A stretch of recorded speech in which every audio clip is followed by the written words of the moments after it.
পুজোর ভিডিওটা একটু লেটে আপলোড করা হচ্ছে, তো এডিট করা হয়নি বলে আপলোড করা হয়নি। আমাদের কালী পুজো ছিল বাড়িতে, সেখানে আমাদের কৌশিকী অমাবস্যার দিনকে পুজো হয়েছিল। আর এটা হচ্ছে আমার বোন, যেখানটায় ঠাকুর বসবে ওরা দুজনে মিলে ওই জায়গাটা ডেকোরেশন করছিল। তারপর আমরা চলে গিয়েছিলাম ঠাকুর আনতে। সেখানে গিয়ে দেখি তখনও মূর্তি ঠিকঠাকভাবে রেডি হয়নি। তারপর নিয়ে এলাম আমাদের মায়ের ছবি। এটা হচ্ছে মা যখন বিদায়বেলায় বের করছিল তখনই ছবি। আমরা দুজন দেখো ফ্যামিলি ফটো কিছু তোমাদেরকে শেয়ার করছি।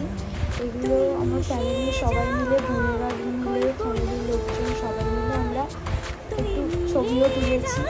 তারপর মায়ের রাত্রিরে পুজোর যে হোমের ভিডিও তোমাদেরকে দেখালাম, এটা মায়ের পুজো হচ্ছিল, এখানে মাকে বসানো হয়েছিল।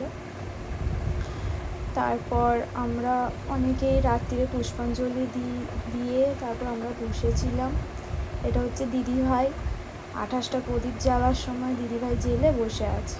শেষে যখন মাকে নিয়ে চলে যাচ্ছে, সারা রাত্রি কাটানোর পর মাকে নিয়ে যখন বিদায়বেলায় এসেছে, আমরা সবাই গিয়েছিলাম বিসর্জন করতে। আমাদেরই ওখানে একটা শিবপুকুর আছে সেখানে। এটা হচ্ছে মায়ের একদম বিদায়ের সময়। খুবই কষ্ট লাগছিল, মনে হচ্ছিল আর একটু থেকে গেলে ভালো হতো, কিন্তু কিছু করার নেই। আবার প্রার্থনা করছি মাকে যেন পরের বছর আবার এইভাবে নিয়ে আসতে পারি। আমরা সকলে মিলে এরকমভাবে যেন একসাথে মাকে আবার আনতে পারি। মা সবাইকে সুস্থ রাখুক, ভালো রাখুক এবং সবাই ভালোভাবে থাকুক।